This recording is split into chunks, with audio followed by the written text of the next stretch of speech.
Hello and welcome to Ananth Narayanan, CEO of Medlife, and also previously in a previous avatar, CEO of Myntra. So he knows exactly how young people think and feel and knows what to do about it in his current avatar. Hello, Ananth.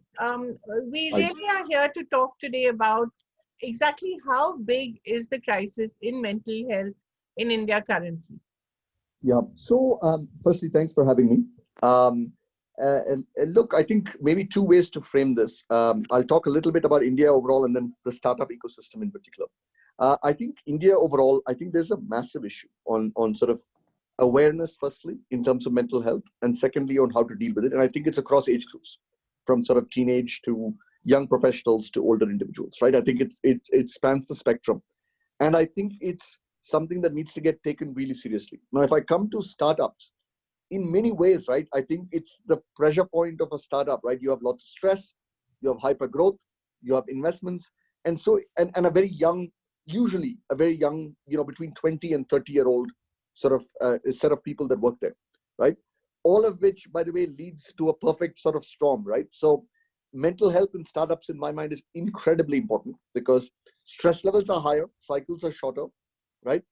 Managers and your boss, quote unquote, are also very young people who don't necessarily have all of the experience, right? So therefore, I think being aware of mental health and being able to deal with mental health in a startup environment is incredibly important.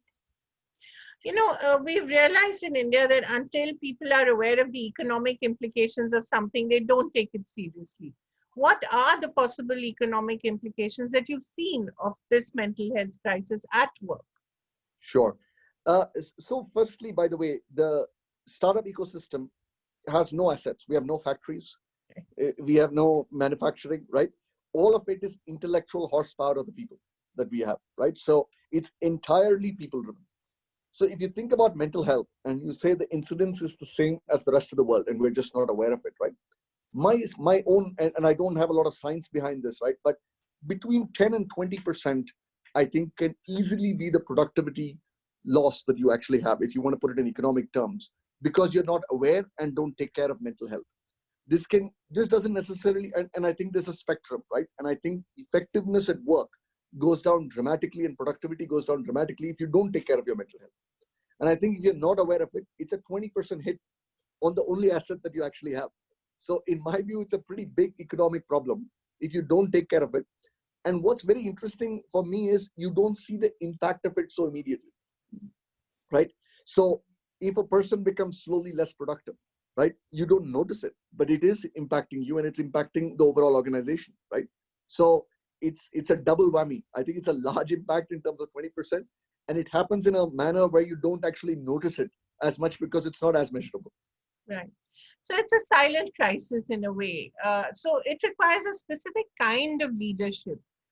Is that leadership available in the startup system? As you mentioned, a lot of the leadership is also young itself, and they may, in fact, be suffering from the same kind of crisis as well. Yeah. So are we doing, I mean, is there enough, Kaveri? The answer is probably not. But is there increasing awareness? The answer is yes, right? At least both at Myntra and at Medlife now, right? We do take the mental health part of it seriously. And most of the people in the ecosystem that I talk to are starting to at least talk about it. If you take 2 years ago, nobody was even talking about it, right? I think what has changed? Sorry to interrupt here. What has changed?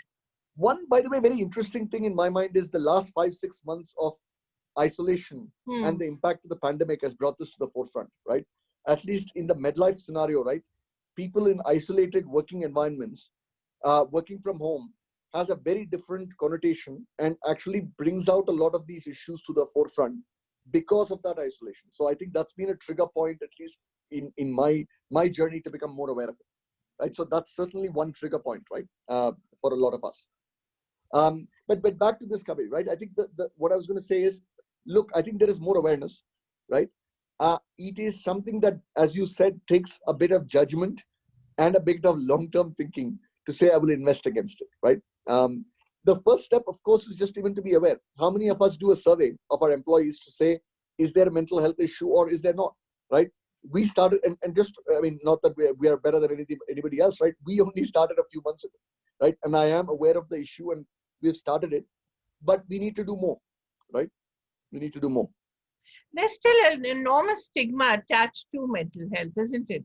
Not just the crisis, but also even on the spectrum, even depression to the more severe cases of forms of depression.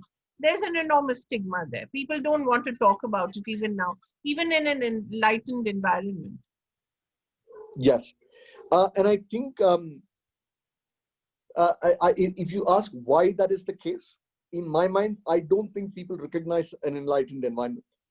They worry that their careers will suffer. Right. They worry that their career progression, they won't get the best projects, they won't get the best assignments if they actually come out and talk about mental health, which I actually think is a policy, right? I actually, by the way, don't, I've had personal experience with it, and my belief is, in reality, I think being aware, getting professional help actually makes you a better person and a better manager and a better contributor to the business than the other way around. But the problem is, I think there is an inherent, maybe justified bias that if you come out with mental health, your career actually will suffer, right? And that's why people don't come out with it. Right. What exactly can startups do, Ananth, in such an environment to promote investment, to promote awareness? What can they do that's specifically different from other corporates? I think three things that I think can happen. The first is, I think, just given how technologically savvy most startups are, I think having a real pulse, a weekly pulse on the organization in terms of where folks are, what the issues are, and seeing if we can actually be more aware and triggers is one, right? That's one thing to do. Right. The second is, I think, look, especially for startups with, which are very, very fast paced, figuring out a way to take the time more than anything else to invest in this starting from the top is important, right? The problem usually is that you just don't have the time or the bandwidth, and this becomes your sixth priority, right? You have to first get investment, you have to make your unit economics work, you have to grow, there's a new competitor, and this, and even on the employee side, you usually think of, jobs, job progression, all of that, not the mental health as much, right? So putting this as second thing is just making sure that this is a top priority for the senior management is important. Third is, I think, celebrating cases. In my mind, I think you talked about stigma, right?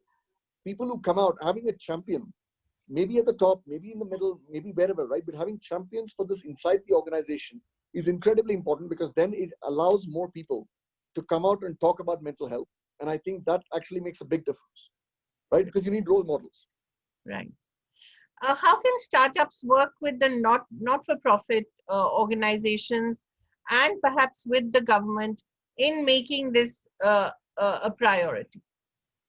I think a couple of different ways. I'm just thinking out aloud.